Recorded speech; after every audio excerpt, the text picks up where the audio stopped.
Growing your brokerage is extremely important, and we're going to take a look at the top 5 things you need to be doing to ensure that you will have brokerage growth.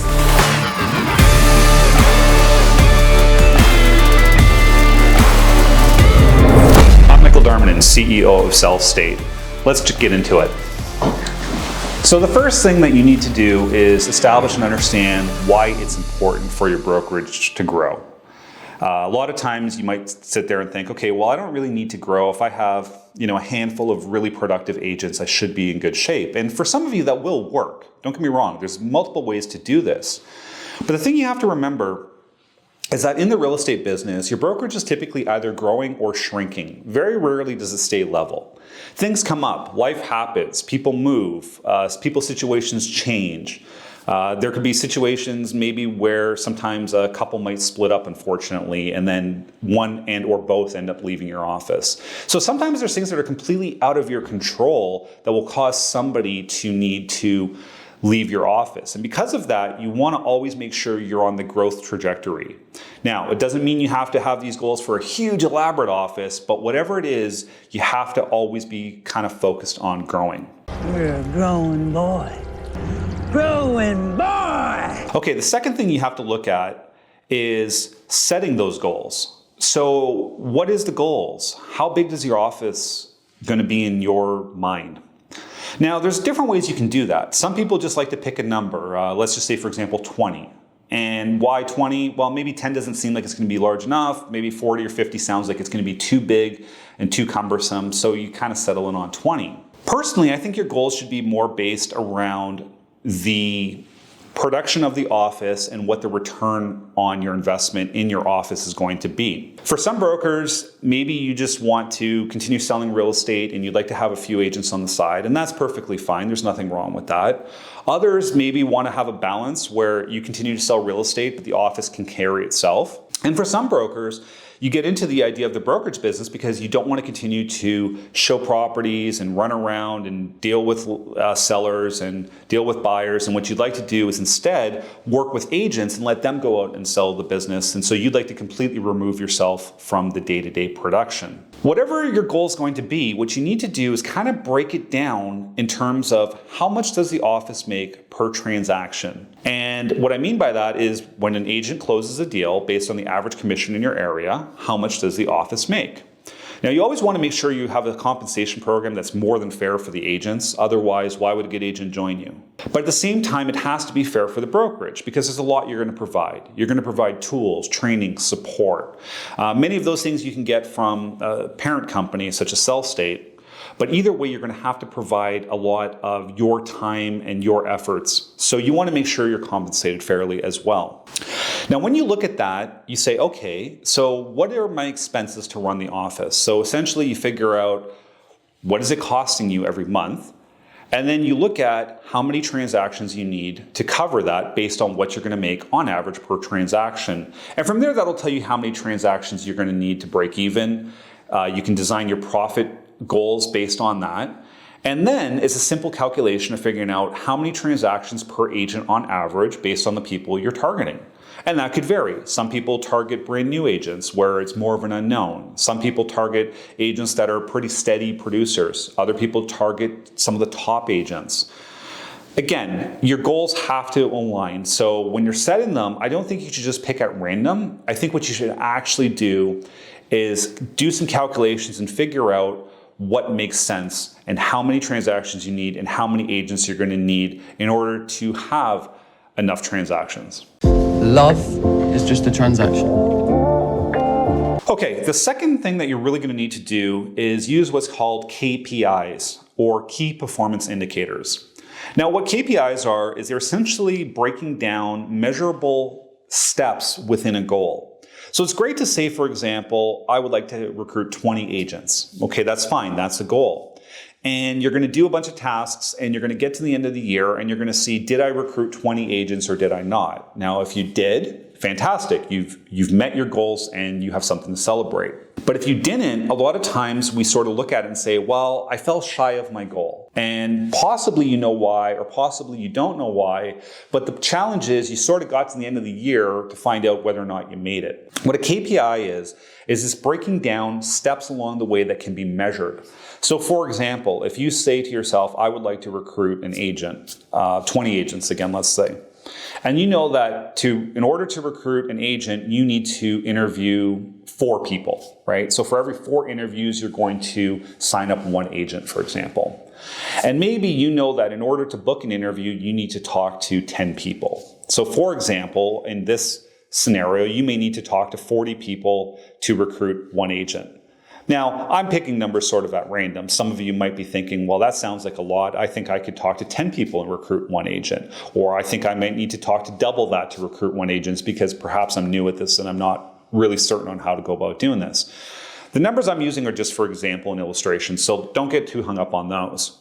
But what's important is if you say to yourself, okay, let's just use the example, I need to talk to 10 people to get 4 interviews to book 1 agent. Fair enough.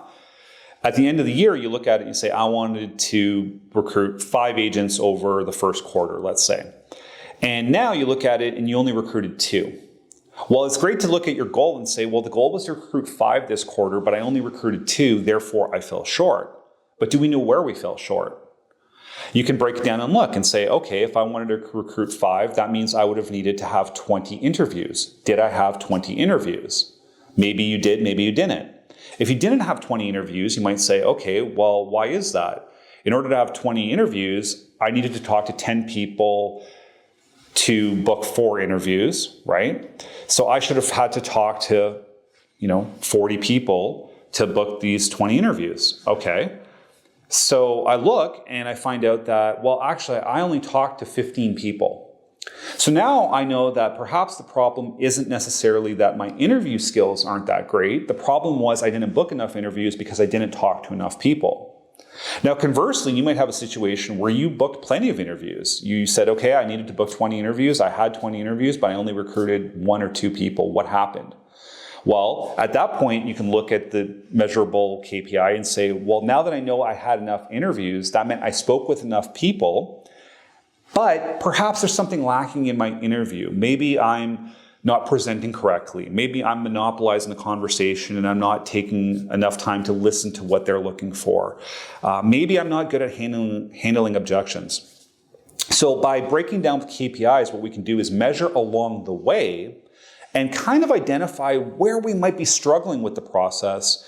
And from there, we can make the necessary adjustments instead of getting to the end of whether it's the month, the quarter, the year, and just kind of throwing our hands up and saying, boy, that didn't go the way I expected. I wonder what went wrong. The next thing that you really have to focus in on when it comes to wanting to grow your brokerage is really balancing your time. You know how to read a clock? Now, early on, when you first start a brokerage, your time might be monopolized by out there, helping people buy and sell homes because that's your business and that's what you're focusing on and that's what's driving revenue for you. So now you own a brokerage and you think to yourself, okay, well, I need to allocate some time to growing the brokerage. So you want to look at balancing the time. Now, what I'm going to focus on for the moment is however much time you're able to apply to running the brokerage. And we'll talk about that time breakdown. So I'll use an example of a 40-hour week, which is kind of ridiculous because those of you who are successful in real estate know that it's far more than a 40-hour week. But just for a simple illustration, we'll use a standard 40-hour work week. So let's say, for example, half your time is on sales and half your time is on the brokerage. That's fine. So then we're talking about how do you break down those 20 hours that you're spending focused on the brokerage. For some of you, you might end up spending 30 of those hours on the brokerage and only 10 hours on sales, or it might be 30 hours on sales and 10 hours on the brokerage. It doesn't really matter. The point is we're focusing right now on the time dedicated to running the brokerage. How are you splitting that time up? Now, early on, it's pretty straightforward. Okay, my time on the brokerage is going to be on growth because it's just myself and perhaps possibly an admin. So I need to bring in people that I can help to elevate their business to a higher level. So you focus on that and you start growing. The challenge starts coming in when you have, say, 10 agents, 15 agents, maybe 20 agents on your roster. And suddenly you find yourself in a situation where I have to spend a whole bunch of my time supporting these agents, right? I have to make sure that they're doing well. I have to make sure that they're getting trained. I have to make sure that they're doing everything they can do to succeed in their business, and I have to do everything I can do to help them succeed. Now, there's a lot of truth to that, but there still has to be a balance of your time. And what we find is that oftentimes in brokerages, the balance of time ends up being about 90% support and about 10% on growth. Unfortunately, that's an incorrect model. And if you're doing that, what you're doing is setting yourself up for some frustration because, as I said earlier, there are situations where people will leave despite how much support and how much effort you might put into them. So we need to make sure that that's not the case. The way that time split should look for most people should actually be about 80% of your time on growth and about 20% of your time on support.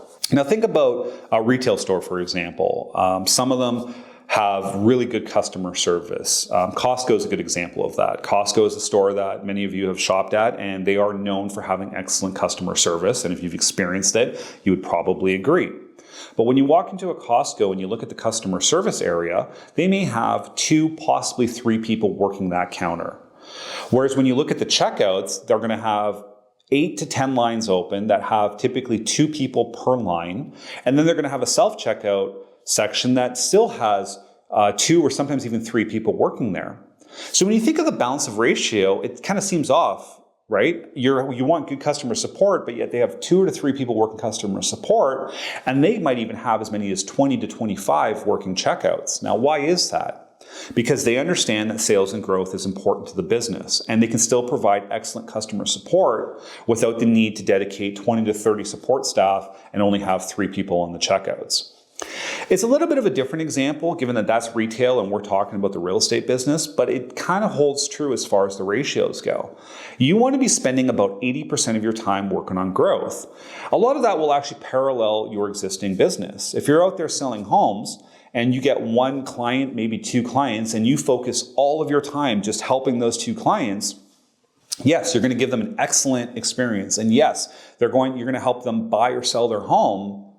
And then you're going to look up and say, well, where's my next deal coming from? And now you kind of have to start all over. So you always need to be dedicating time to growing your business, and the brokerage is no exception. So make sure that you're balancing your time correctly.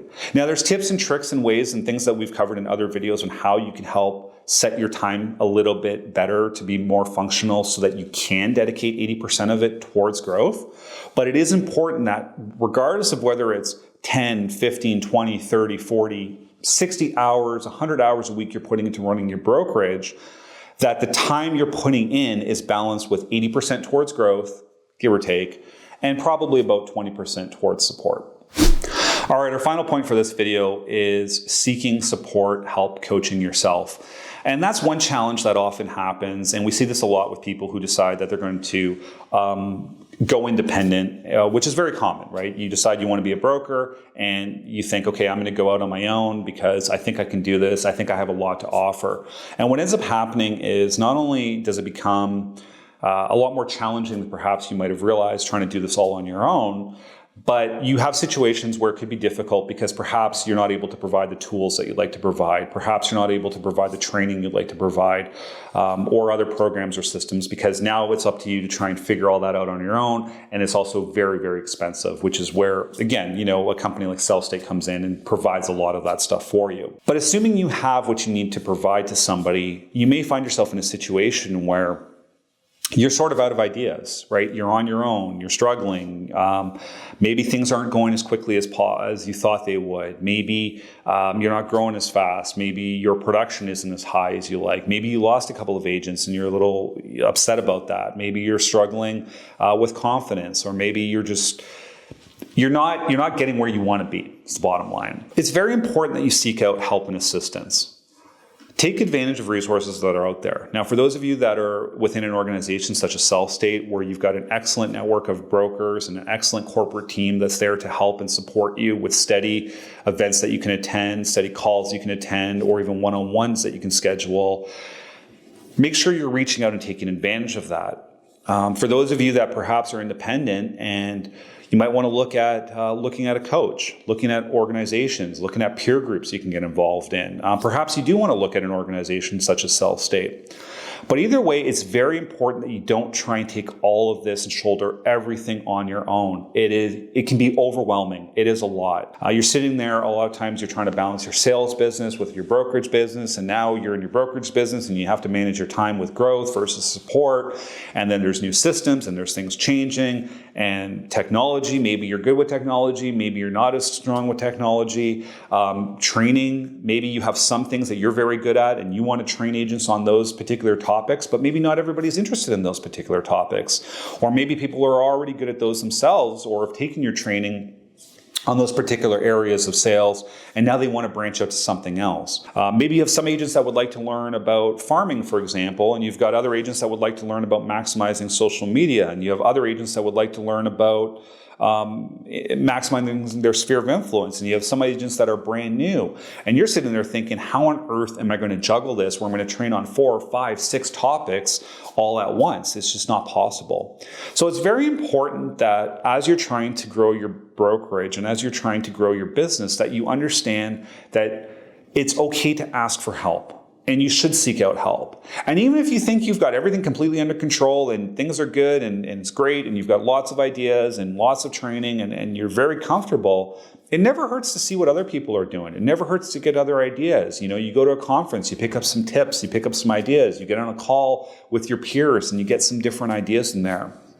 With Sellstate, we treat broker support very seriously, and we're very big on our culture and having a culture where the brokers actually support each other as well. And I think that that's a very important piece of the puzzle. So whether or not you're within an organization or you're out there on your own, make sure you find a group that you can get help with. It's very important because it can be a lot, and the last thing you want to do is give up on your dream because you got yourself overwhelmed, because you were out of ideas and you were trying to come up with everything on your own. We just took a look at the 5 steps you absolutely must do to grow your brokerage. If you liked what you saw, you had some different ideas, be sure to comment below, subscribe to the channel, share the video with others who you think it might be beneficial for. We've got lots of great stuff on the channel, lots more coming. Till next time, this is Michael with Sellstate.